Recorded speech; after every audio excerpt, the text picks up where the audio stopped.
invite people? Oh, they'll just come.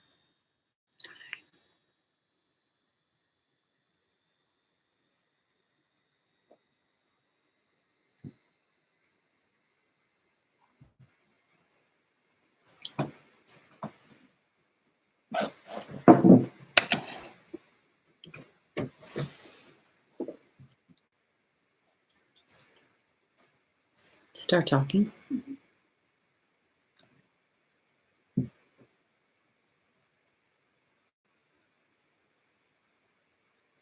Hi, this is Natalie, and thank you so much for coming tonight. If you are ready to join me, you're welcome to leave a message below if you'd rather not come on camera. You can leave a message right below and talk with me if you have any questions about vitiligo or vitiligo cover lotion. I'm happy to answer any questions that you may have. We can even talk about experiments that I've done to try to fill in my white patches, and any experiments that you might have done too. I'd love to hear about them.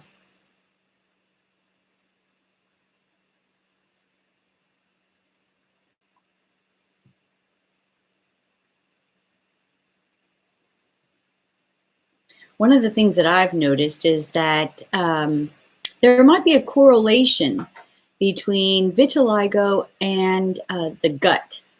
I've gotten this from doing a lot of reading about different diseases that have become more pronounced when they're autoimmune diseases. And when they've done the studies on what could be the correlation between the different ones and maybe where they started, they've seen that the gut bacteria has had some sort of measure in this. And so one thing that I've been working on slowly over this year has been to kind of like balance out my gut bacteria. I don't know for sure that it's out of balance, but I figured it was something that was worth doing. So a lot of things that I've done is taken acidophilus and eating things that have that they're kept in a vinegar base, so like pickles or sauerkraut. These aren't things that you can normally just like eat as a snack, but if you put them on the side of your dish and just pick at it, you know, with your meal, they really do have a great flavor. And I've noticed that a lot of stores, grocery stores, are now carrying foods that are that have this base in it. As a matter of fact, I'm going to get my assistant to go get something. I'll show you the sample. Emerald, can you please go in our refrigerator and get the one of the things that I've gotten? It's like a sauerkraut. This one I got at Whole Foods. It tastes really good. And it's things that I wouldn't normally like go and buy, because it hasn't been part of just things that I eat on a daily basis. But they've turned out to be really good, just in small bits. You know, you don't have to eat a lot. To clean the gut, I think it's really a matter of consistency, not eating a lot. So eating just a little bit every day is going to help get that your flora growing and a healthy flora. Yeah, here's one of them. This one is just cut beets, and it's in a vinaigrette, so it's cured isn't the word, but you know, it'll last a very long time. But the basis of it is that it is the vinegar in it that is what helps balance out your gut. So that's what I've been focusing on. That, and then also you can take little drinks each morning of apple cider vinegar. You've probably, if you've done any studying up on this, you've probably seen the apple cider vinegar experiments that other people have done, and what they thank you very much. So this is the one that I've been using. There are others on the market, but I think this is like at least the most famous one. And what this does is it works to not clean up your stomach, but to just help the flora flourish. And when you have healthy flora, then what that can do is, if you have a healthy gut, the foods that you eat, the vitamins and minerals that our body needs, are then extracted through the stomach lining in the perfect world, right? So they're extracted, and then our cells use those minerals and those vitamins to keep healthy and to grow.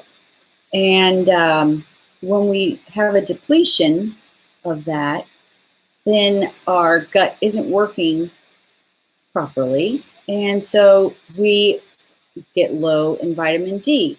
We get low in, what is that vitamin?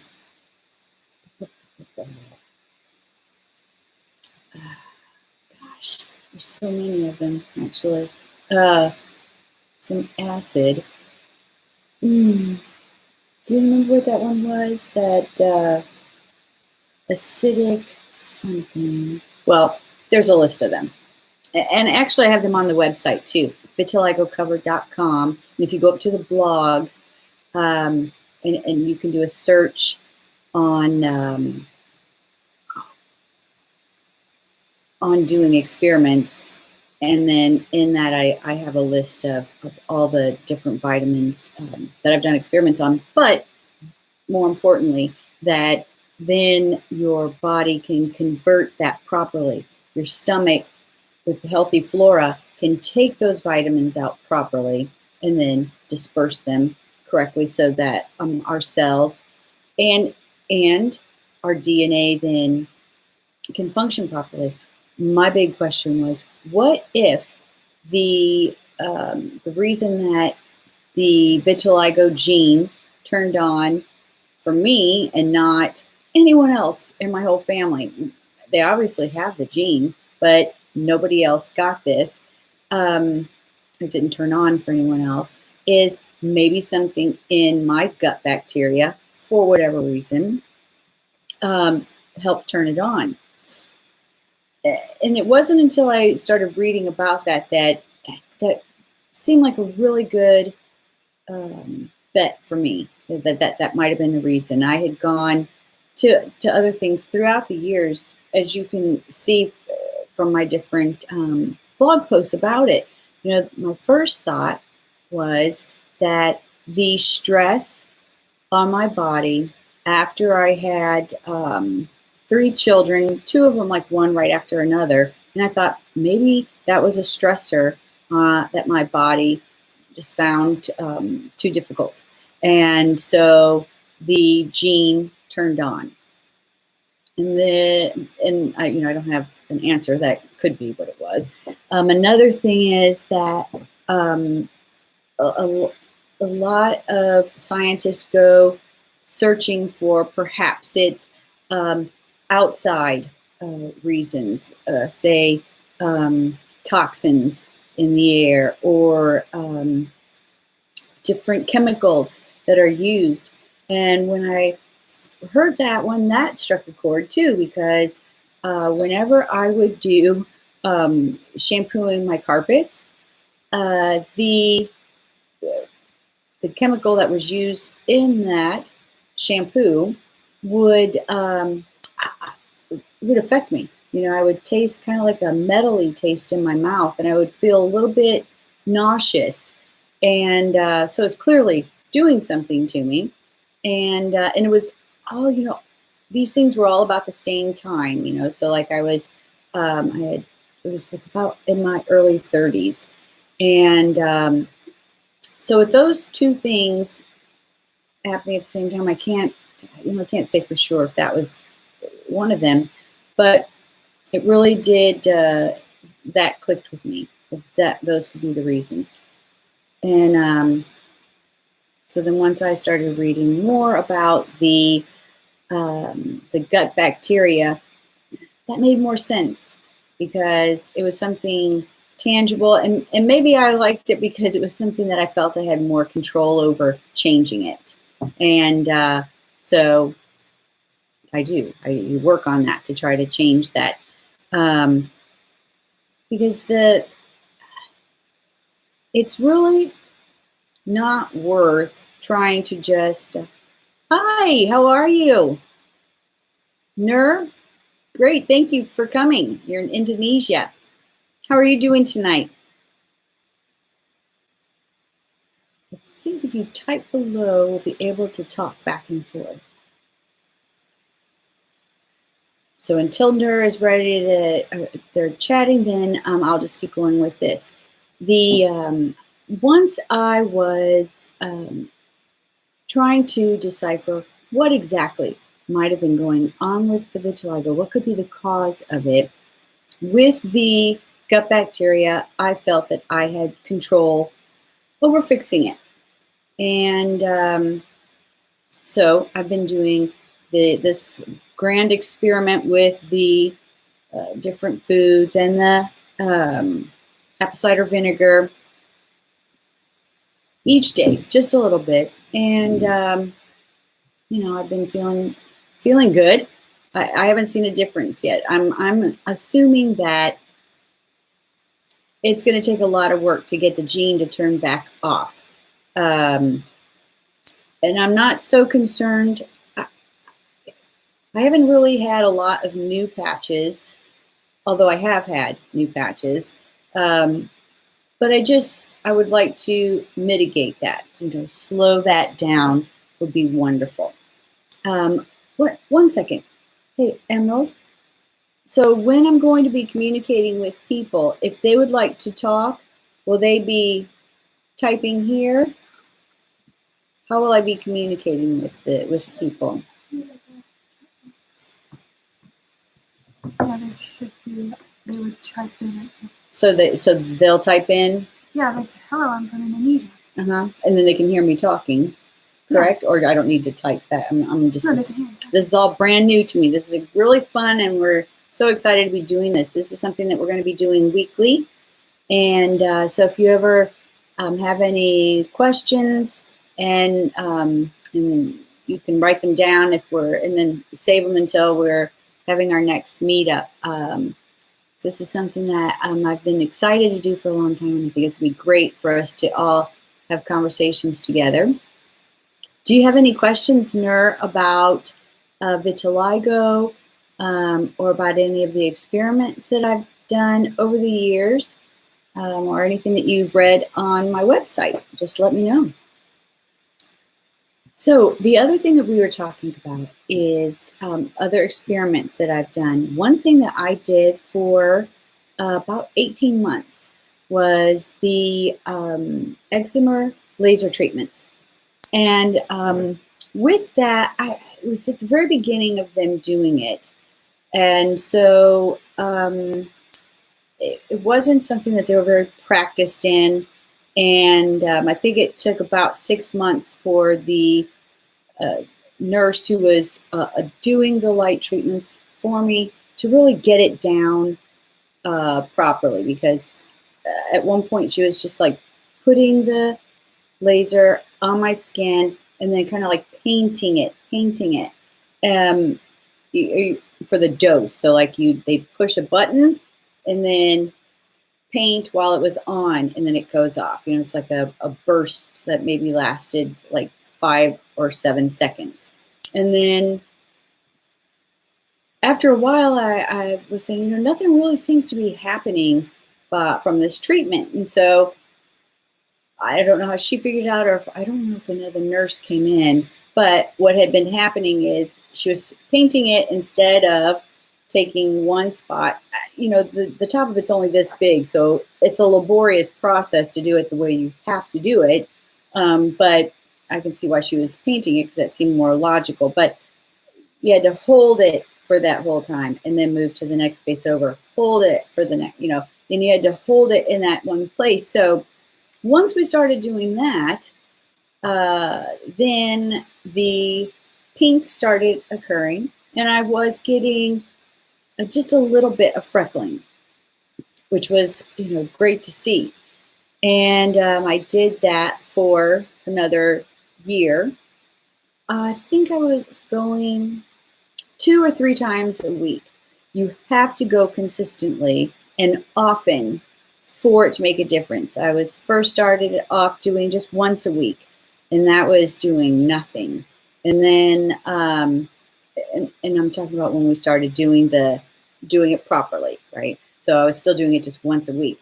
And then I asked them about that, and then they said, well, let's try twice a week. And so we started doing it twice a week.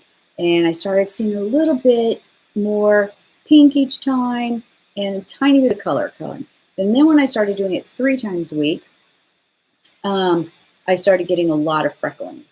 And but then at the 18-month mark, the dermatologist felt that it was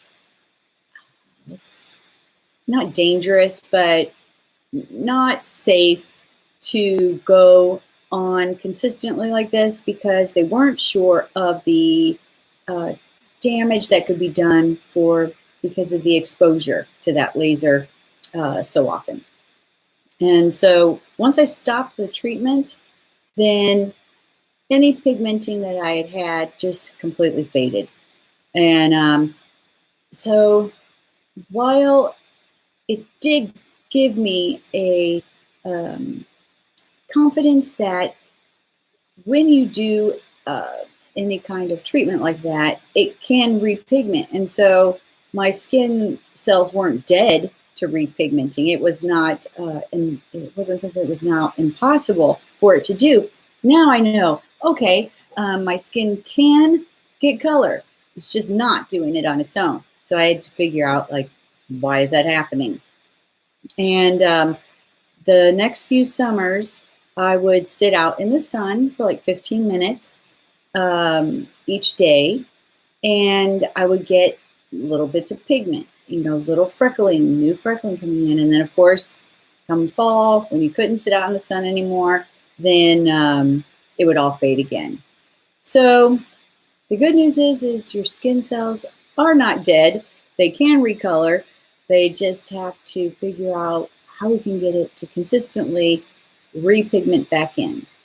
And more importantly, this is where the DNA comes in, and I'm hoping when you fix the gut bacteria that maybe that'll turn it off, to not only repigment the skin, but to also stop the spreading of it. You see, that was the great thing about the laser treatments, or even people get tattoos, to fill it in. Those are great solutions for the vitiligo that you have now. But vitiligo doesn't, it's a continuous thing. So you're going to get more little spots. Some people, it happens faster than others. But nonetheless, it's going to keep occurring. So you're consistently having to just try to fix that. Nerd, do you have any questions about anything that I'm saying right now?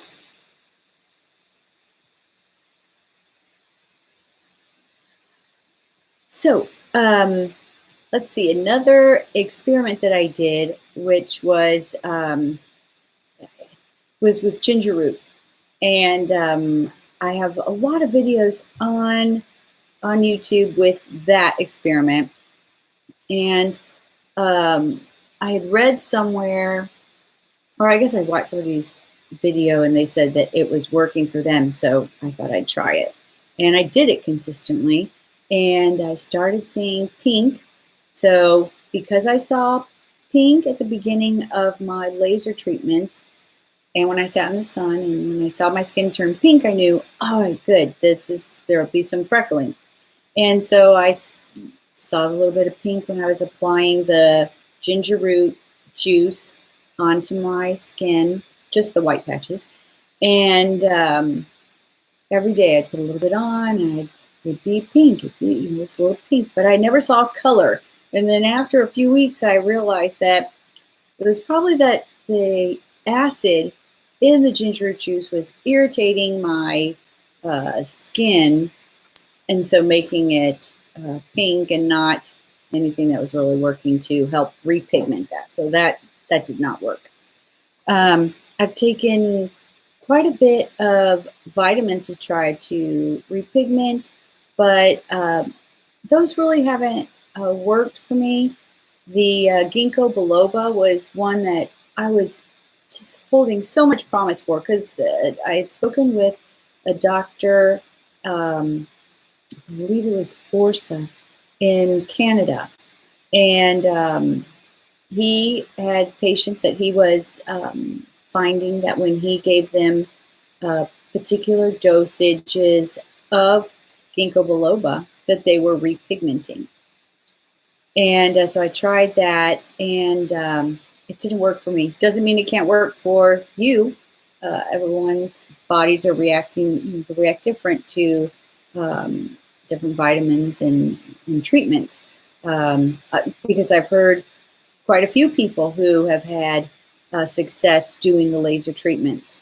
It's the longevity that's the issue. It's not a matter of can you repigment, because that's only half of the problem. Putting color to the white patches again is possible. It's stopping the future one. So it really is the genetic thing that we need to do, is get that to be turned off. And you know, there's a lot of scientists all over the world working on this. It's just, you know, autoimmune diseases are harder to find a cure for, because there is no one thing that's making that gene turn on. And if you can't narrow it down easily, then it's a hard thing to fix.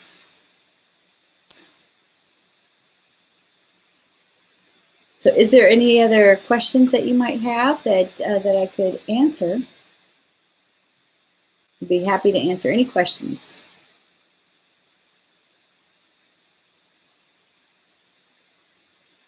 A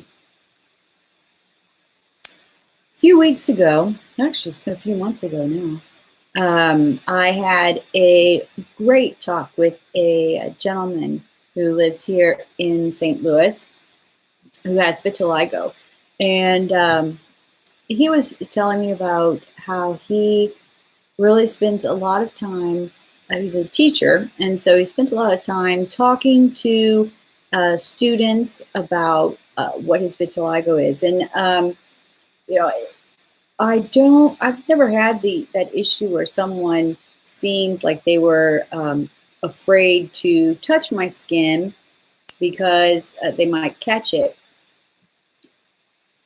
But that's probably a very common thing that people have to deal with, is others not understanding what vitiligo is. And a few years ago, I made I think it's like a 1-minute video that explains vitiligo in really simple terms. I tried to make it as simple as possible to so that everyone could really understand, and try to make it kind of lighthearted too, so that it was entertaining at the same time. I'll put a link to that video under this, so that if you're interested in having something to show people rather than try to explain it yourself, it's a really fun and really nice tool to use too, especially for children, you know, but adults too. I mean, I think I have more adults who have wondered what it is than children. Children are just like so much more accepting of differences in others than adults are. So it's a great tool to use for your grown-up friends as well.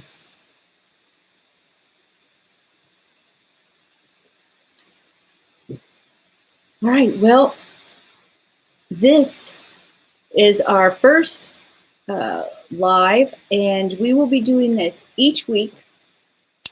I'm going to make this one a little bit shorter today since we are coming down here. I'm so glad that Nurse showed up and joined me here. So hi, and I wanted to wish you all a very happy holidays. I will do another one on kind of a weird time, but let's do one on Christmas Eve. So if there's anybody out there who has a few hours Christmas Eve that you're not going to be spending with other people, and you'd like for somebody to be there and chat with you and just hang out, I'll be here.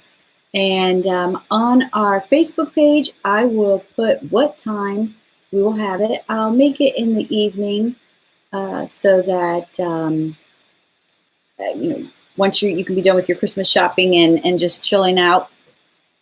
And maybe I'll make it a little bit earlier so I won't be competing with any great movies that might be on that night too. So I have enjoyed this tremendously. I am really excited for our new venture here, and we're going to learn a lot from each other, and it's going to be great to meet all of you. So thank you so much, and I will see you Christmas Eve. Bye.